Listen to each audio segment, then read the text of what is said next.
السلام عليكم ورحمة الله وبركاته. إن الحمد لله نحمده ونستعينه ونستغفره ونؤمن به ونتوكل عليه ونعوذ بالله من شرور أنفسنا ومن سيئات أعمالنا.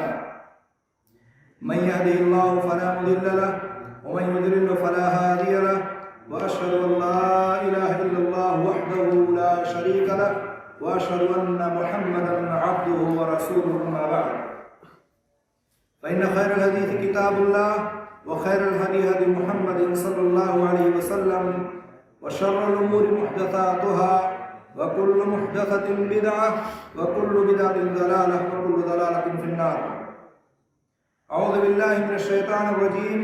بسم الله الرحمن الرحيم. يا أيها الذين آمنوا اتقوا الله حق تقاته ولا تموتن إلا وأنتم مسلمون. يا أيها الناس اتقوا ربكم الذي خلقكم من نفس واحدة وخلق منها زوجها وبث منهما رجالا كثيرا ونساء، واتقوا الله الذي تساءلون به والأرحام إن الله كان عليكم رقيبا. يا أيها الذين آمنوا اتقوا الله وقولوا قولا سديدا يصلح لكم أعمالكم ويغفر لكم ذنوبكم، ومن يطع الله ورسوله فقد فاز فوزا عظيما. وقال الله تعالى: وإنك لعلى خلق عظيم. اللہ رب العزت کی تعریف و توصیف کے بعد درود و سلام نازل ہو محمد رسول اللہ صلی اللہ علیہ وسلم پر. مجھے جس موضوع پر گفتگو کرنی ہے، جو موضوع دیا گیا ہے، وہ اخلاق حسنہ. اچھا اخلاق. اخلاق حسنہ گویا کہ اس کا اپوزٹ بھی ہے، اخلاق سیئہ. صرف اچھا اخلاق، برا اخلاق، دونوں چیزیں گویا کہ معاشرے میں پائی جاتی ہیں، اور دونوں چیزوں کو اللہ کے رسول صلی اللہ علیہ وسلم نے ہمیں بتایا ہے کہ برے اخلاق والا کا نتیجہ کیا ہوگا، اور جس کے اچھے اخلاق ہوں گے، بہتر اخلاق ہوں گے، اس کو کیا پھل ملے گا، اس کے بارے میں کیا نتیجے میں اس کو ملے گا. ساری چیزیں اللہ کے رسول صلی اللہ علیہ وسلم بتلا دی ہیں. بات یہاں سے شروع کرتے ہیں. اخلاق کا تعلق اگر اللہ رب العالمین سے ہے، یعنی اللہ رب العالمین سے تعلق کا مطلب یہ ہے کہ اللہ تعالیٰ نے جن چیزوں کے کرنے کا حکم دیا ہے، ہم ان چیزوں کو بجا لاتے ہیں، ان چیزوں کو کرتے ہیں، اور جن چیزوں سے اللہ نے ہمیں روکا ہے ان چیزوں سے ہم رک جاتے ہیں. جب ایک بندہ اللہ رب العالمین کی ان کاموں کی پابندی کرتا ہے جن سے اللہ نے روکا اور جن کو کرنے کا حکم دیا ہے، تو اس کا اخلاق جو ہے وہ آ کر کے بندوں پر پڑتا ہے. جب پہلے سے ہی وہ نافرمان ہے، پہلے سے ہی وہ رائے درگاہ ہے، تو ظاہر سی بات ہے اس کا اخلاق تو اکثر و بیشتر برا ہی ہوتا ہے، الا ماشاء اللہ. اور ویسے آدمی کتنا بھی اچھے اخلاق کا مالک ہو جائے، اگر وہ نماز نہ پڑھتا ہو، روزہ نہ رکھتا ہو، اچھی زبان کا استعمال نہ کرتا ہو، غیبت چغلخوری کرتا ہو، جھوٹ بولتا ہو، تو چاہے جتنا کسی کی مہمان نوازی کر لے، چاہے جتنا کسی کے سامنے اچھی اچھی گفتگو کر لے، تو کیا اس کا یہ اخلاق کام آنے والا ہے؟ اللہ رب العالمین کے ساتھ اٹیچ ہونا چاہیے، اور اس کا اخلاق آگے چل کر کے پھر بندوں پر اس کا اثر دکھنا چاہیے. بندوں پر اثر کیسے دکھے گا؟ جیسے جب بندہ ملے، اللہ رب العالمین کا کوئی بندہ ملا تو نرم گفتگو کرے، ملن ساری کے ساتھ ملے، خاک ساری سے پیش آئے، زبان غلط طریقے سے استعمال نہ کرے. اسی طرح سے کسی کی ضرورت ہو تو ضرورت مندوں کی ضرورت کو پوری کرے. گویا کہ اس کا اثر بندوں پہ آ کر کے پڑتا ہے. اور اسی لیے اللہ تعالیٰ نے اللہ کے نبی کو کہا تھا کہ وَإِنَّكَ لَعَلَىٰ خُلُقٍ عَظِيمٍ. اے نبی، ہم نے آپ کو اعلیٰ اخلاق کا مالک بنایا ہے. اور اللہ کے رسول صلی اللہ علیہ وسلم کی اگر پیچھے زندگی کو دیکھیں گے آپ، تو نبی بنائے جانے سے پہلے بھی اور نبی بنائے جانے کے بعد کا بھی معاملہ دیکھیں. آپ کا جو معاملہ تھا، چاہے مکہ والوں کے ساتھ ہو، چاہے مدینہ والوں کے ساتھ ہو، چاہے یہودیوں اور نصرانیوں اور کفار کے ساتھ معاملہ ہو، اور یا مسلمانوں اور مومنوں کے ساتھ معاملہ ہو، آپ دیکھیں کہ اللہ کے رسول صلی اللہ علیہ وسلم کے عمدہ اخلاق کیسے تھے. ہر طرف ہم نگاہ اٹھا کے دیکھیں، ہر طرف اللہ کے رسول صلی اللہ علیہ وسلم کے اخلاق کا نمونہ موجود ہے. اور بے شمار واقعات موجود ہیں، اور ایسے ایسے واقعات موجود ہیں کہ آدمی سوچنے پر مجبور ہو جائے کہ اس طرح سے معاملہ کیسے پیش آ گیا۔ وَإِنَّكَ لَعَلَىٰ خُلُقٍ عَظِيمٍ، دوسرے حدیث میں اللہ کے رسول نے کہا، سنن ترمذی والی روایت میں، جس کے راوی حضرت ابو ہریرہ رضی اللہ تعالیٰ عنہ فرماتے ہیں، اللہ کے رسول نے کہا، إِنَّمَا بُعِثْتُ لِأُتَمِّمَ مَكَارِمَ الْأَخْلَاقِ، میں بھیجا ہی اسی لیے گیا ہوں تاکہ اخلاق کو مکمل کر دوں، پورا کر دوں۔ اگر کوئی کمی رہ جائے، کوئی اس میں نقص آ جائے، عیب آ جائے، تو اللہ کے رسول اس کو پورا کر دے، مکمل کر دے، اس لیے آپ کو بھیجا ہی گیا تھا۔ گویا کہ نبوت کا ایک مقصد یہ بھی تھا کہ لوگ جو غلط راستے پہ چل رہے ہیں اور جو ان کے اندر مضمون یا رذائل خسائل موجود تھے، ان کو ختم کیا جائے اور اچھے اخلاق پر لا کر کے کھڑا کر دیا جائے۔ یہ بھی ایک طریقہ تھا اللہ کے رسول صلی اللہ علیہ وسلم۔ اللہ کے رسول صلی اللہ علیہ وسلم کے اخلاق کے تعلق سے اگر آپ دیکھیں گے تو بے شمار واقعات، میں ایک دو واقعات کو سناتا ہوں۔ حضرت انس بن مالک رضی اللہ تعالیٰ عنہ کو واقعہ لے لیجیے، آپ کے خادم ہیں حضرت انس، اور تقریباً 9-10 سال تک انہوں نے خدمت کی۔ وہ خود اس بات پر گواہ ہیں، کہتے ہیں کہ میں نے کوئی کام کیا ہو یا نہ کیا ہو، کسی بات پر بھی اللہ کے رسول نے ہمیں کبھی ڈانٹا نہیں، کبھی اف تک نہیں کہا۔ اور بے شمار ایسے ان کے ساتھ واقعات ہوئے کہ اللہ کے رسول نے کہا چلے جاؤ فلاں کام کر کے آ جاؤ، نہیں گئے، حالانکہ ان کے دل میں تھا کہ میں جاؤں گا۔ اس کے بعد اللہ کے رسول راستے میں مل جاتے ہیں، پوچھتے ہیں، کہتے اچھا میں جاتا ہوں۔ یعنی اللہ کے رسول نے چاہتے تو ان کو جھاڑتے، ان کو ڈانٹتے، ان کو پیٹتے یا اسی طرح سے برا بھلا کہتے، لیکن اللہ کے رسول صلی اللہ علیہ وسلم نے ان کو کبھی جو ہے اف تک نہیں کہا۔ آج ہمارا حال کیا ہے؟ اگر ہم کسی خادم کو رکھ لیتے ہیں، کسی گھر میں نوکر رکھ لیتے ہیں، نوکرانی رکھ لیتے ہیں، برتن مانجنے والا یا والی، یا اسی طرح سے کھانا بنانے والا یا بنانے والی، یا اپنی دکان پر صفائی کرنے کے لیے رکھ لیتے ہیں، اگر وہ 2-4 منٹ لیٹ ہو جائے تو جھاڑنا شروع کر دیتے ہیں۔ اگر وہ وقت پر تنخواہ مانگ لے تو لوگ کس قدر اس پر پل پڑتے ہیں کہ کون سا میں بھاگا جا رہا ہوں، ایک نہ ایک دن تو تنخواہ دینی ہی دینی ہے آپ کو۔ وہ اللہ کے رسول کے خلاف تھے۔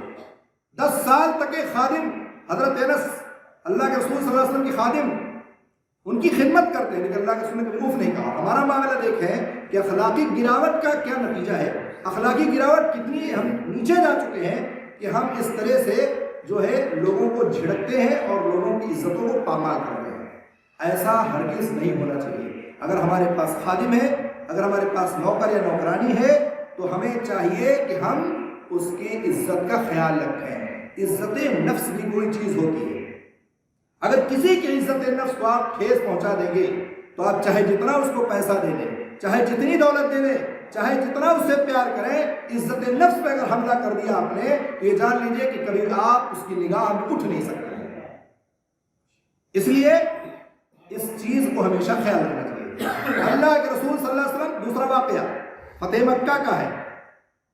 اللہ کے رسول کو مکہ والوں نے کتنا ستایا، کتنا کیا کچھ نہیں کیا۔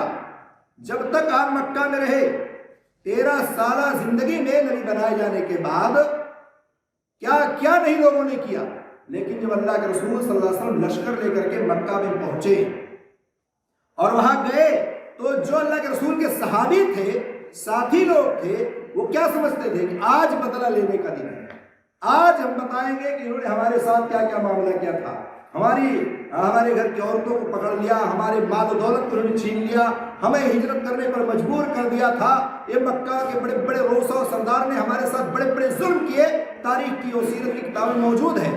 سب لوگوں نے سوچا آج موقع ملا ہے اور آج ہم بدلہ ضرور لیں گے۔ اللہ کے رسول صلی اللہ علیہ وسلم کی لشکر مکہ میں داخل ہو گئی، سارے لوگوں کا مزاج بنا ہوا تھا، لیکن اللہ کے رسول نے اعلان کر دیا، کہا اذهبوا فانتم طلقاء لا تثريب عليكم اليوم، کہا خلاص آج جاؤ، آج کے دن کوئی کسی سے کوئی بدلہ لیا ہی نہیں جائے گا۔ اور اللہ کے رسول نے اعلان کر دیا، خانہ کعبہ کا پردہ پکڑ کے کھڑا ہو جائے، معافی کا اعلان، ابو سفیان کے گھر میں داخل ہو جائے، معافی کا اعلان، اپنے گھر میں داخل ہو کر کے کنڈی بند کر لے، معاف کر دیا گیا اس کو۔ چند لوگوں کے علاوہ اللہ کے رسول صلی اللہ علیہ وسلم نے پورے مکے میں یہ اعلان کر دیا معافی کا۔ اب آپ تصور کریں یہ عمدہ اخلاق اللہ کے رسول کا ہوا، اس کا نتیجہ کیا ہوا، اس کا رزلٹ کیا نکلا؟ آپ اس قرآن کی آیت کو پڑھیں، اذا جاء نصر اللہ والفتح، جب مکہ فتح ہوا تو جوک در جوک لوگوں نے اسلام میں داخلہ لیا ہے. بڑی بڑی ہستیوں نے، بڑے بڑے لوگوں نے جو اسلام کے سخت ترین دشمن تھے، ان لوگوں نے بھی اسلام میں داخلہ لے لیا اور اسلام میں داخل ہو گئے. ہمارا اخلاق، ابھی اس سے پہلے آپ سن رہے تھے کہ ہمارا اپنا خود کا رویہ ایسا ہو گیا ہے کہ ہم اپنی سدھار نہیں کر سکتے ہیں، اپنے آپ کو نہیں سدھار سکتے، جس کی وجہ سے دوسرا ہمیں دیکھ کر کے کیسے ہماری بات کو مانے گا. تو یہ نتیجہ نکلتا ہے جب آپ کے اخلاق اچھے ہوتے ہیں. جب آپ کے اخلاق عمدہ ہوں گے تو آپ سیکھیں ان باتوں سے. اللہ کے رسول صلی اللہ علیہ وسلم نے جو ہمیں سکھلایا ہے، اللہ کے رسول صلی اللہ علیہ وسلم جو کر کے دکھلایا ہے، جو صحابہ کرام کو بتایا ہے، اس پر ہمارا بھی عمل ہونا چاہیے. کہ ایسا نہ ہو کہ ہم صرف سنیں اور اس کے بعد پھر ہمارا رویہ وہی ہو. جہاں موقع ملے اس موقع کو غنیمت سمجھو اور اس سے ہم فائدہ اٹھائیں. اس کے علاوہ اللہ کے رسول صلی اللہ علیہ وسلم نے فرمایا اگر جنت میں داخلہ چاہتے ہو، دیکھیے اخلاق ایک ایسی چیز ہے جو جنت میں داخلے کا سبب بن جاتا ہے. اور اسی سے میں اور ایک بات کہوں، نماز جو لوگ نہیں پڑھتے، بے نمازی جو لوگ ہیں، وہ جہنم میں جانے کا سبب بن جاتا ہے. دلیل دونوں کی ہے. ادھر قرآن کریم کی سورہ مدثر کی آیت ہے جس میں اللہ رب العالمین نے فرمایا ہے کہ جہنمیوں سے جنتی سوال کریں گے، فی جنات یتساءلون عن المجرمین ما سلککم فی سقر قالوا لم نکن من المصلین. گویا کہ نماز نہ پڑھنا جہنم میں جانے کا سبب بن گیا. آپ جہنم میں چلے گئے، کیوں نہیں گئے، کیسے گئے؟ وہ جواب دے گئے جہنمی کو، جہنمی جواب دے گئے جنتیوں کو، بھائی ہمارا آنے کا جو کیوں ہم یہاں آئے، اس لیے کہ ہم نماز نہیں پڑھتے تھے. اسی طرح سے اگر کوئی اخلاق والا ہے، عمدہ اخلاق اس کے ہیں، بہتر اخلاق اس کے ہیں، تو جنت میں جانے کا سبب بن جائے گا. اللہ کے رسول صلی اللہ علیہ وسلم کی حدیث آپ کے سامنے ہے جس میں اللہ کے رسول نے فرمایا اکثر ما يدخل الناس الجنہ تقوی اللہ وحسن الخلق. اکثر و بیشتر جنت میں جانے والے جو لوگ ہوں گے ان میں دو کیٹیگری کو اللہ کے رسول نے بیان کیا ہے. دو لوگ ہوں گے اس میں. ایک وہ لوگ جو اللہ سے ڈرنے والے ہیں. ابھی آپ نے تقوی کی بات سنی ہے، اللہ سے ڈرنے کی بات سنی ہے. اگر آپ اللہ کا تقوی اپنے دل میں پیدا کر لیتے ہیں تو اس کا کتنا بڑا فائدہ ہے، جنت میں جانے کا سبب. اور اچھا اخلاق، عمدہ اخلاق اگر پیدا کر لیتے ہیں تو جنت میں جانے کا سبب. زندگی جینے کا مقصد کیا ہوتا ہے؟ خاص طور سے مومنوں کا، مسلمانوں کا. ہم نماز کیوں پڑھتے ہیں، روزہ کیوں رکھتے ہیں، زکوٰۃ کیوں دیتے ہیں، حج عمرہ کیوں کرتے ہیں، یہ ساری نیکیوں کا کام ہم کیوں کرتے ہیں؟ مقصد کیا ہوتا ہے؟ اللہ رب العالمین جہنم سے بچا لے اور جنت میں داخلہ کرے. یہی تو مقصد ہے. جو اللہ رب العالمین نے ہمیں حکم دیا ہے اس کو ہم کرتے ہیں، جن چیزوں سے روکا اس سے ہم رکتے ہیں. اور مقصد ہوتا ہے کہ دنیا میں اچھے اعمال کریں جس کی وجہ سے ہمیں اس کا بدلہ جنت ملے. اور جنت میں جانے کے لیے دو نسخہ اللہ کے رسول نے یہاں بتلایا ہے. ایک اچھے اخلاق اپنا لیے اور دوسرا اللہ سے ڈریے. تو گویا کہ یہ بہت بڑی بات ہے جو اللہ کے رسول صلی اللہ علیہ وسلم نے یہ دو نسخے دے دیے ہیں. اور یہ دو نسخہ اگر کوئی اپناتا ہے تو سمجھ لیجیے کہ اس کا بہت بڑا فائدہ ہے. اس کے علاوہ اللہ کے رسول صلی اللہ علیہ وسلم نے جو ہے ایک صفت اور بتلائی ہے. کہا کہ دیکھیں قیامت قائم ہوگی.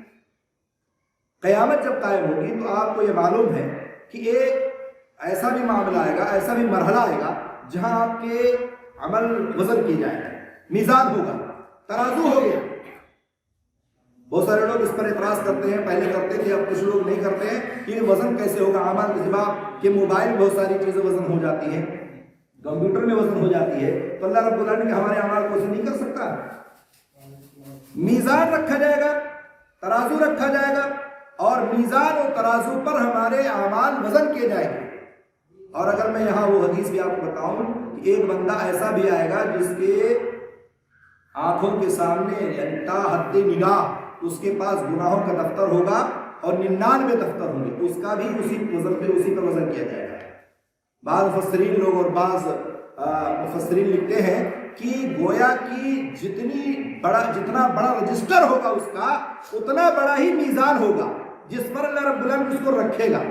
99 رجسٹر ہو گناہ کا، اور وہ رجسٹر اتنا لمبا ہوگا علامت بالبصر، جہاں تک اس کی نگاہ جا رہی ہوتی ہے، جہاں تک نگاہ پہنچتی ہے، اور اس طرح سے اس رجسٹر کو اس کے اوپر رکھا جائے گا. گویا کہ اتنا بڑا میزان ہوگا.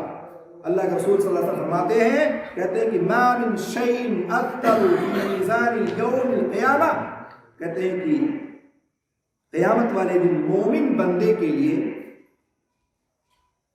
میزان میں حسن اخلاق سے زیادہ کوئی چیز وزنی اور بھاری نہیں ہوگا۔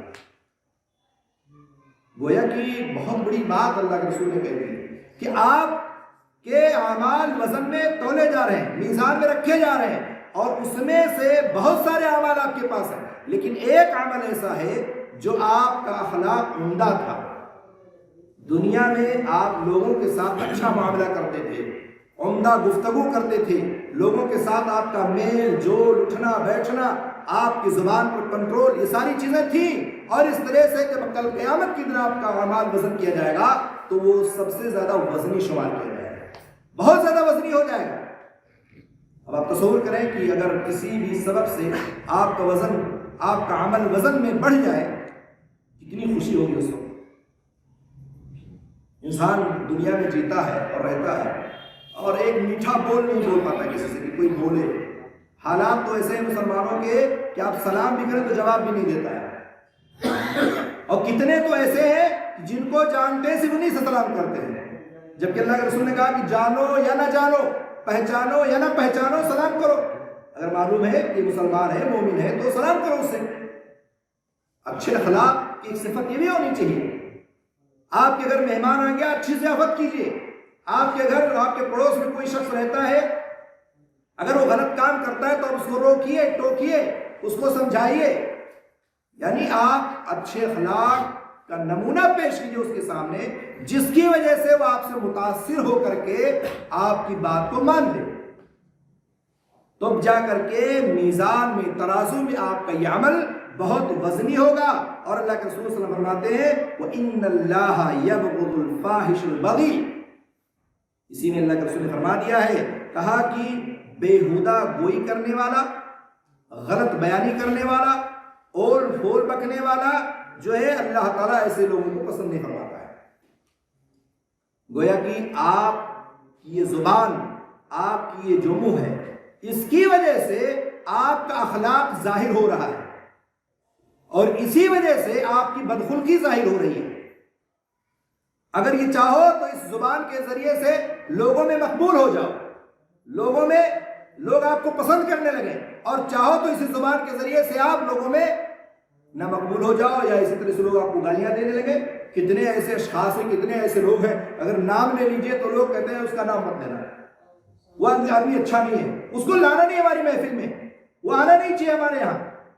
کیوں؟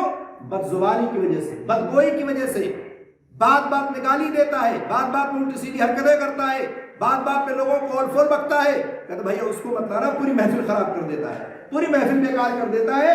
بھلے ہمارے پاس دو ہی لوگ ہیں لیکن کم سے کم ٹھیک ٹھاک تو رہے۔ اللہ رب العالمین ایسے لوگوں کو پسند نہیں فرماتا ہے، جو بدگوئی کرتے ہیں، جو بدخلقی کرتے ہیں، اور جو بےہودہ باتیں کرتے ہیں، اللہ تعالیٰ ایسے لوگوں کو پسند نہیں فرماتا ہے۔ اللہ کے رسول صلی اللہ علیہ وسلم نے یہ فرمایا ہے، اللہ کے رسول سے سوال کیا گیا، پوچھا گیا کہ یہ اللہ کے رسول یہ بتائیے کہ جنت میں سب سے زیادہ داخل جو لوگ ہوں گے وہ کون لوگ ہوں گے، کیسے لوگ ہوں گے جو جنت میں سب سے زیادہ داخل رہیں گے؟ یہ سوال اللہ کے رسول صلی اللہ علیہ وسلم سے کیا گیا۔ اللہ کے رسول نے جواب دیا کہ ابھی تقوی اللہ و حسن الخلق، وہ لوگ جو اللہ سے ڈرتے ہیں اور جن کے اخلاق اچھے ہیں وہ جنت میں سب سے زیادہ لوگ جائیں گے۔ اور اسی کے بعد اللہ کے رسول نے کہا، پوچھا گیا کہ اللہ کے رسول یہ بتائیے کہ جہنم میں سب سے زیادہ جانے والے لوگ کون ہوں گے؟ تو اللہ کے رسول نے دو باتیں وہاں بھی بتائی، کہا وہ لوگ جو اپنے زبان کی اور اپنے شرمگاہ کی حفاظت نہیں کرتے ہیں، وہ جہنم میں سب سے زیادہ جانے والے لوگ ہیں۔ گویا کہ یہ دو چیزیں ایسی ہیں، چاہو تو جنت میں چلے جاؤ، اور یا دو چیزیں اپنا کر کے جنت میں جاؤ، یا دو چیزیں نہ اپنا کر کے جہنم میں چلے جاؤ۔ دوسری جگہوں میں اللہ کے رسول نے فرمایا، دوسری روایتوں میں، کہ اگر کوئی مجھے ضمانت دے دے کس چیز کی، اپنے منہ کی اور اپنے شرمگاہ کی، تو اس کو جنت کی ضمانت دیتا ہوں۔ کتنی بڑی بات ہے۔ تو گویا کہ جنت میں جانا ہے تو کچھ کر کے جانا پڑے گا۔ یہ دامن پکڑ کے مچل جائے والا جو معاملہ ہے یہ چلے گا نہیں، کچھ کرو گے تب جنت ملے گی۔ ایسا نہیں ہے کہ کچھ کرو نہ اور اس کے بعد چاہو مجھے جنت مل جائے اور میرا دروازہ کھلا ہوا ہے جنت کا اور اس کے بعد میرا داخلہ وہاں ہو جائے گا۔ اللہ تعالیٰ نے آپ سے مطالبہ کیا ہے، اللہ کے رسول صلی اللہ علیہ وسلم نے طریقہ بتلایا ہے، سمجھایا ہے، یہ کام کرو اس کے بعد جنت کا دروازہ کھلا ہے۔ اور اللہ کے رسول صلی اللہ علیہ وسلم نے فرمایا اگر اللہ کی رحمت رہی تو یقیناً تم جنت میں جاؤ گے، اور کہا کہ میری امت میں سب سے زیادہ لوگ جنت میں جائیں گے۔ معلوم یہ ہوا کہ جنت میں جانا ہے تو کچھ کرنا پڑے گا، یہ چاہو کہ ویسے چلے جائیں تو یہ نہیں ہو سکتا۔ اس کے ساتھ اللہ کے رسول صلی اللہ علیہ وسلم نے فرمایا، پوچھا گیا کہ اللہ کے رسول نیکی اور گناہ کو کیسے پہچانا، کیسے معلوم ہو کہ نیکی کیا چیز اور گناہ کیا چیز ہے؟ ظاہر سی بات ہے، انسان نیکی بھی کرتا ہے اور انسان گناہ بھی کرتا ہے۔ اگر کوئی یہ کہے میں گنہگار نہیں ہوں تو وہ جھوٹ بولتا ہے۔ کیوں؟ اس لیے کہ انسان ہے، غلطی ہوگی، کل بنی آدم خطا وخیر الخطائین التوابون، جو بھی انسان دنیا میں رہتا ہو بستا اسے غلطی ہوتی ہے، اگر غلطی نہ ہو تو پھر انسان ہی فرشتہ ہو جائے گا۔ غلطی ہوگی چاہے جان بوجھ کے ہو چاہے انجانے میں ہو، کہیں نہ کہیں غلطی سرزد ہوتی ہے۔ تو اللہ کے رسول جب پوچھا گیا، اللہ کے رسول نے بتلائیے کہ نیکی کیا چیز ہے، تو اللہ کے رسول نے البر حسن الخلق، نیکی کیا ہے؟ اچھا اخلاق ہے، بہترین اخلاق ہے، عمدہ اخلاق ہے، یہ نیکی ہے۔ گویا کہ نیکی اس کے ذریعے سے کماؤ۔ اور اس کے بعد گناہ کے بارے میں پوچھا گیا، اللہ کے رسول نے بتایا کہ گناہ کیا چیز ہے، والاسم، گناہ کیا چیز ہے؟ کہا ما حاک علیک صدرک، کہا اللہ کے رسول نے ما حاک علیک صدرک وکرہت ان یطلع علیہ الناس، کہا کہ تمہارے دل میں کوئی ایسی چیز کھٹک رہی ہے جس کو تم ناپسند سمجھ رہے ہو اور تمہیں وہ چیز اچھی نہ لگ رہی ہو کہ اگر لوگوں کو خبر چل جائے گی، لوگوں کو پتہ چل جائے گا تو یہ اچھی بات نہیں ہوگی۔ کتنے ایسے لوگ ہیں جو برائیاں کرتے ہیں خاموشی کے ساتھ کرتے ہیں، پتہ نہ چلے کسی کو، بستر میں، رضائی میں، کمبل میں بیٹھ کے موبائل چلاتے کہ نہیں چلاتے ہیں، چپ کے چلاتے ہیں، ابا کو نہ پتہ چل جائے، اماں کو نہ پتہ چل جائے، بھیا کو نہ پتہ چل جائے۔ کیوں؟ اس کو پتا ہے کہ میں غلط کام کر رہا ہوں، اس کو پتا ہے کہ میں گناہ کا کام کر رہا ہوں، اس کو پتا ہے کہ جو کام کر رہا ہوں وہ اس پر میری پکڑ ہوگی، اس لیے اس کے دل میں یہ بات کھٹک رہی ہے۔ یہی گناہ ہے کہ آپ کے دل میں کھٹکے، یہی گناہ ہے۔ اگر آپ گناہ کا کام نہ کرتے تو یقیناً وہ آپ چھپا کے نہ کرتے، کھلم کھلا کرتے آپ۔ یہ صورتحال ہے۔ اللہ کے رسول نے کہا کہ نیکی کیا ہے؟ حسن خلق ہے، اچھی عادت ہے، عمدہ اخلاق ہے۔ اور برائی کیا ہے؟ کہ آپ سمجھو کہ میں جو کام کر رہا ہوں میرے دل میں کھٹک رہی ہے کہ اگر لوگوں کو پتہ چل جائے گا تو لوگ برا سمجھیں گے۔ تو یہ دونوں چیزیں آپ کے سامنے ہونی چاہیے، آپ چاہو تو نیکی کا کام کرو اور چاہو تو برائی کا کام کرو۔ نیکی کا کام کرو گے تو جنت، برائی کا کام کرو گے تو جہنم۔ اور یا تو اگر مومن اور موحد ہے تو اللہ رب العالمین اس کے گناہوں کو معاف فرما دے گا اور اپنی رحمت سے جنت میں ڈال دے گا۔ اور اگر مومن و موحد نہیں ہے، مشرک ہے، کافر ہے، تو اللہ تعالیٰ سیدھے اس کو جہنم میں ڈال دے گا، اس کو کوئی حسابی کتاب نہیں، معاملہ ہی ختم ہو اس کا۔ اس لیے ہمارے مولانا نے جو شعر پڑھا، آسیہ کیسے؟ آسیوں کا سہارا ہمارا نبی۔ اگر وہ یہ کہتے ہیں مومنوں کا سہارا ہمارا نبی، اس لیے کہ کوئی ضروری نہیں ہے کہ جتنے بھی عاصی ہیں، جتنے بھی نافرمان ہیں، وہ سارے کے سارے جنت میں جائیں۔ اس لیے کہ اللہ کے رسول صلی اللہ علیہ وسلم کی شفاعت صرف اور صرف انہی کے حق میں قبول ہوگی جو مومن ہوگے، موحد ہوگے، دوسروں کے حق میں قبول نہیں ہوگی۔ اس لیے میں چاہتا ہوں اس کو یا تو صحیح کر دیا جائے، میں اپنی طرف سے کہہ رہا ہوں کہ یہاں یہ معاملہ ایسا ہونا چاہیے شعر میں، اس لیے کہ عاصی جو ہے، نافرمان جو ہے، وہ عاصی اور نافرمان جو ہے وہ تو بہت سارے لوگ ہیں دنیا میں، اور اللہ کے رسول صلی اللہ علیہ وسلم کو جن کے بارے میں شفاعت کی اجازت دی جائے گی، صرف انہی کے بارے میں اللہ کے رسول شفاعت کریں گے بس، اور وہ بھی مومن و موحد کے بارے میں، سب اس میں شامل نہیں ہوں گے۔ اس لیے یہ بات ہمیشہ یاد رکھی جائے۔ اللہ کے رسول صلی اللہ علیہ وسلم نے فرمایا کہ نیکی جو ہے حسن خلق ہے، اور برائی جو ہے وہ جو آپ کے دل میں کھٹکے کہ لوگوں کو پتہ چل جائے گا تو کیا معاملہ ہوگا۔ اس کے ساتھ اللہ کے رسول نے فرمایا، حضرت عبداللہ بن عمر بیان کرتے ہیں کہ لم یکن رسول اللہ صلی اللہ علیہ وسلم فاحشا ولا متفحشا وکان یقول ان من خیارکم محاسنکم اخلاقا، کہا کہتے ہیں کہ اللہ کے رسول صلی اللہ علیہ وسلم بد زبان نہیں تھے، کبھی آپ لڑتے جھگڑتے نہیں تھے۔ اللہ کے رسول صلی اللہ علیہ وسلم جو ہے کبھی اپنی زبان سے ایسی باتیں نہیں نکالتے تھے جس سے لوگ ناپسند کریں، اور کہا کہ آپ فرمایا کرتے تھے تم میں سے سب سے بہترین شخص وہ ہے، اچھا آدمی وہ ہے جو اخلاق میں سب سے اچھا ہو۔ تو بہترین آدمی بننا چاہتے ہو تو اچھے اخلاق اپنانا پڑے گا، بہترین انسان بننا چاہتے ہو تو آپ کو اپنے اخلاق سنوارنے پڑیں گے، تب جا کر کے آپ بہترین انسان کی صف میں آ سکتے ہو، ورنہ نہیں۔ کیوں؟ اس لیے کہ ہمارے نبی کی جو صفت تھی وہ جھگڑالو والی نہیں تھی، وہ بد زبانی و بدگوئی والی نہیں تھی۔ ہمارے نبی کی جو شان ہے وہ اللہ تعالیٰ نے خود کہہ دیا وَإِنَّكَ لَعَلَىٰ خُلُقٍ عَظِيمٍ، خود اللہ تعالیٰ نے بیان کر دیا ہے۔ وَرَفَعْنَا لَكَ ذِكْرَكَ، اللہ نے ہمارے نبی کی جو مقام و مرتبہ بلند دیا ہے وہ کسی اور کو ملا ہے؟ نہیں ملا ہے۔ تو ہمارے نبی کے راستے پہ اگر چلنا ہے اور نبی کے راستے یا بتائے ہوئے راستے پہ کو چلنا ہے تو آپ کو اپنی زبان پر کنٹرول کرنا پڑے گا۔ جھگڑا، لڑائی، بدگوئی، بدخلقی، غیبت، چغلخوری، الٹی سیدھی حرکتیں، الٹی سیدھی باتیں کرنا، مذاق میں الٹی سیدھی باتیں کرنا، گالی گلوچ دینا، یہ ساری چیزیں ایسی ہیں کہ اس تمام چیزوں پر کنٹرول کرنا پڑے گا۔ اللہ کے رسول کی حدیث ہے، کہتے ہیں اللہ کے رسول نے فرمایا کہ اگر چاہتے ہو، فرمایا اللہ کے رسول نے کہ میں جنت میں ایک اعلیٰ مقام دیکھ رہا ہوں تمہارے لیے، اعلیٰ مقام، اور وہاں اعلیٰ مقام میں کیا ہے؟ وہ گھر بنا ہوا ہے اور بہت بڑا گھر بنا ہوا ہے۔ تو اللہ کے رسول نے کہا یہ انس کا گھر ہے جس کے اخلاق بہت اچھے ہوں گے، جس کے عمدہ اخلاق ہوں گے، اس کے لیے وہ گھر بنایا گیا ہے۔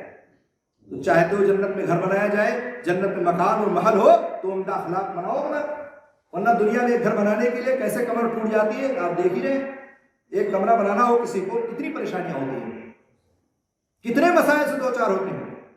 ایک روپیہ اکٹھا کر کے آدمی 100 اینٹ خرید کے لا کے اور رکھتا ہے، اور یہ اللہ تعالیٰ تو فری میں دے رہا ہے، صرف اپنے اخلاق سدھار لو، اپنی عادتیں سدھار لو، اور فور مت بکو، جھگڑا لڑائی نہ کرو، اللہ کے رسول کے بتائے ہوئے طریقے پہ چلو، نبی کے طریقے پہ چلو، اللہ تعالیٰ آپ کے لیے اعلیٰ مقام، اعلیٰ گھر جنت میں تیار کر کے رکھا ہوا۔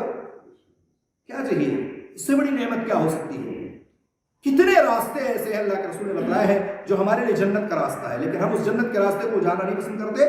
ہمارا راستہ پگڈنڈیوں کی طرف چلا جاتا ہے، شیطان کی طرف چلا جاتا ہے، الٹے سیدھے راستے پہ ہم چلے جاتے ہیں جو جہنم کا راستہ ہو جاتا ہے۔ اس لیے اچھے اخلاق اپناؤ۔ اللہ کے رسول صلی اللہ علیہ وسلم نے فرمایا اگر چاہتے ہو کہ قیامت کے دن میری قربت ملے، میرے ساتھ رہو، کون آدمی ایسا ہے جو نہیں چاہے گا کہ نبی کی قربت ملے؟ کوئی ایسا نہیں ہے۔ صحابی سے اللہ کے رسول نے سوال کیا تھا نا کہ جو چاہو مجھ سے مانگ لو، اللہ کے رسول نے کہا جو چاہو مانگ لو، آج میں تم سے بہت خوش ہوں۔ کہا تھا اللہ کے رسول سے کہا کہ اچھا ٹھیک ہے مجھے موقع دیجیے سوچنے کا۔ تو اللہ کے رسول صلی اللہ علیہ وسلم سے انہوں نے کہا کہ اللہ کے رسول میں چاہتا ہوں کہ کل قیامت کے دن آپ کے ساتھ میں رہوں، آپ کے ساتھ میں رہنا چاہتا ہوں۔ اللہ کے رسول نے کہا اچھا میرے ساتھ رہنا چاہتے ہو؟ تو اللہ کے رسول نے ان کو ایک نسخہ دیا تھا، کہا اچھا ٹھیک ہے زیادہ سے زیادہ سجدے کرو، قیام اللیل کرو، نمازیں پڑھو، میری قربت انشاءاللہ وہاں ملے گی۔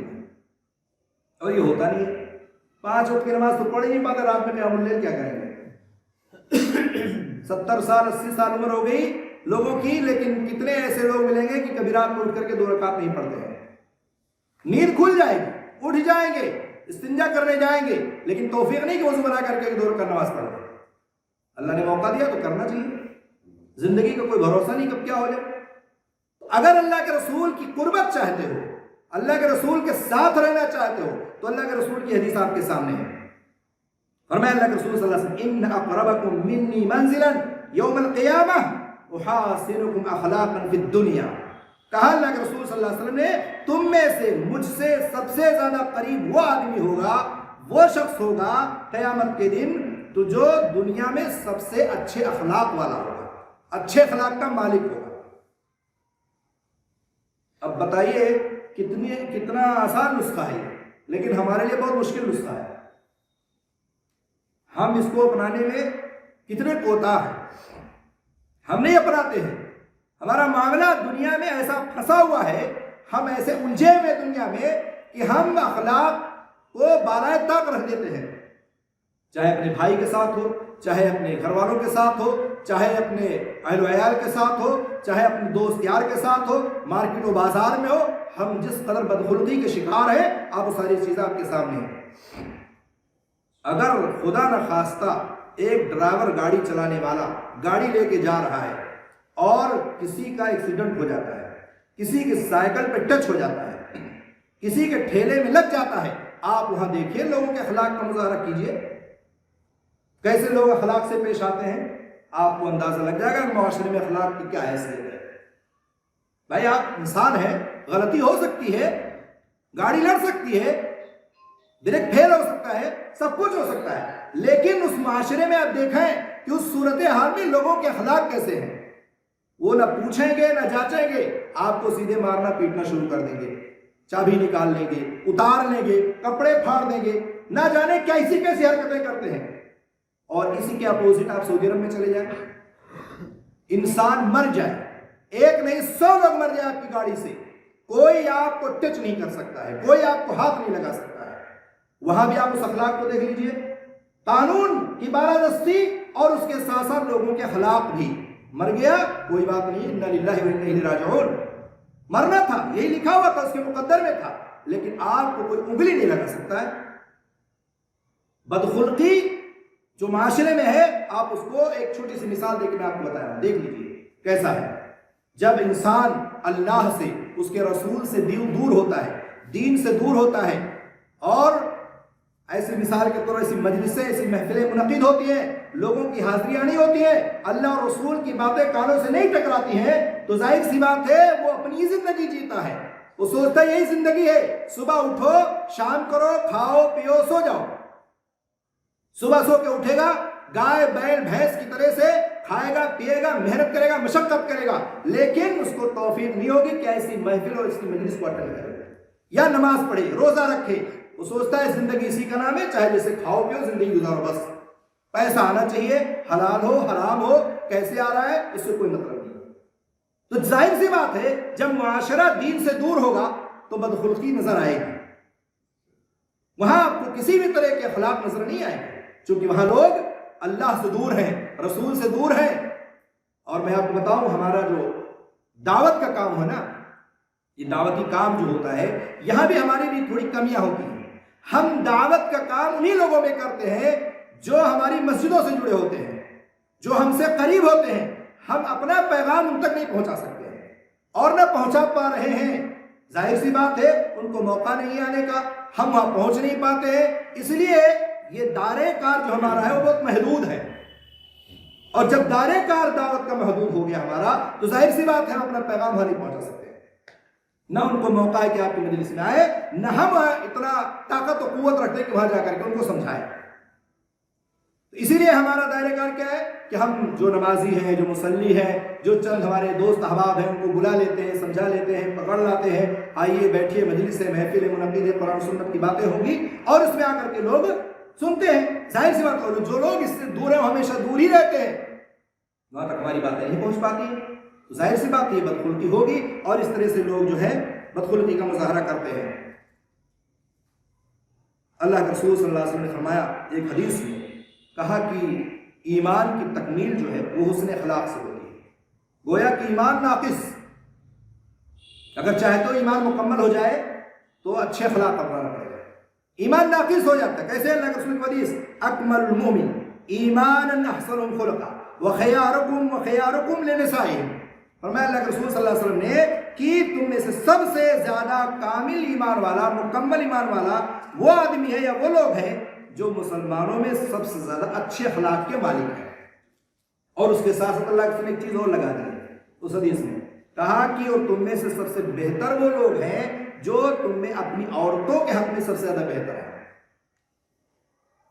کہاں اللہ کے رسول نے اس حدیث میں کیوں لگایا؟ اس لیے کہ اخلاقی گراوٹ جو ہے مردوں کے ہاں عورتوں کے تعلق سے بہت زیادہ پایا جاتا ہے۔ تھوڑی جیسے بھی بیان کیا شروع میں آپ نے تقریر سنی نا کہ بیج تو بوتا ہے مرد، پیدا ہوتا ہے اس کے یہاں لڑکیاں، بیج کون ڈالتا ہے؟ مرد، لیکن تانے کون سنتی ہے؟ عورت۔ بٹ بیج ڈالنے والا کھیت میں کون ہے؟ مرد ہے، لیکن تانے سنایا جاتا ہے کس کو؟ عورتوں کو۔ اس طرح سے چھوٹی چھوٹی باتوں پہ تانے دینا، مارنا، پیٹنا، گالی گلوچ دینا، نمک تیز ہو جائے تو الٹی سیدھی باتیں کرنا، کھانا لیٹ ہو گیا تو الٹی سیدھی حرکتیں کرنا، بہت سارے مسائل ہیں۔ تو تو اپنی عورتوں کے تعلق سے اللہ کے رسول نے کہا کہ بہتر بنو، اور بہتر بنو گے تو تمہاری اچھے اخلاق کا یہ نمونہ ہوگا، اور اگر آپ بہتر نہیں بنیں گے تو یقین جانیے کہ اچھے اخلاق کے مالک آپ کبھی نہیں ہو سکتے۔ اپنے گھر سے اٹھو، باہر تو دور کی بات ہے، اپنے گھر سے، اپنی عورتوں سے، اپنے گھر کی خواتین سے، اپنے بچوں سے، اپنے آپ سے، اپنے گھر سے اٹھو اور دیکھو اپنے اخلاق کو سنبھالو، تب کامل و مکمل مومن ہو سکتے ہو، اور سب سے بہتر انسان ہو سکتا ہے اور سب سے مکمل اور کامل مومن ہو سکتا ہے وہ۔ یہ ساری چیزیں ہیں۔ معلوم ہوا کہ جتنا کامل انسان ہوگا اس کا ایمان، اتنا ہی زیادہ اس کے لیے فائدہ ہوگا اور نفع بخش ہوگا۔ میں ایک بات کہ اپنی بات ختم کرتا ہوں چونکہ شاید میرا وقت ہو گیا ہے۔ اللہ کے رسول صلی اللہ علیہ وسلم فرماتے ہیں کہ اگر کوئی بندہ یہ چاہتا ہو کہ اس کو ایک نمازی کا ثواب ملے اور ایک روزے دار کا ثواب ملے، کیونکہ یہ بہت اہم بات ہے۔ آپ نماز نہیں پڑھتے اس کے باوجود بھی آپ کو ثواب مل رہا ہے، آپ قیام اللیل نہیں کر رہے اس کے باوجود بھی آپ کو ثواب ملے گا۔ کیسے ملے گا؟ اس میں 2-3 پوائنٹ ہے، 2-3 حدیث اس تعلق سے، میں اسی حدیث کو صرف بیان کرتا ہوں۔ فرمایا اللہ کے رسول صلی اللہ علیہ وسلم نے کہ اگر ان المؤمن لیدرک بحسن الخلق درجۃ الصائم القائم، کہا کہ مومن یقیناً اپنے حسن اخلاق کی برکت سے ایک روزے دار کے روزے کے ثواب پا لیتا ہے، اور اسی طرح سے نفل ادا کرنے والی نماز کے برابر ثواب پا لیتا ہے۔ روزے دار کا مطلب وہ جو نفل روزہ رکھتا ہے، وہ روزہ نہیں جو فرض روزہ رکھا جاتا رمضان کا، اور نفل نماز جو قیام اللیل ادا کرتا ہے۔ اگر آپ کے اخلاق اچھے ہیں، اگر آپ کے اخلاق بہتر ہیں، تو اس طرح سے روزے دار کا ثواب آپ کو ملے گا۔ قیام اللیل یعنی رات میں جو پڑھنے والا، نماز تہجد پڑھنے والے کے برابر آپ کو ثواب ملے گا۔ کتنا بڑا ثواب ہے، کتنی بڑی نعمت ہے اللہ رب العالمین کی، آپ سوچ نہیں سکتے اللہ نے کیسے کیسے ہمارے لیے چھوٹ دے رکھی ہو اس امت کے لیے۔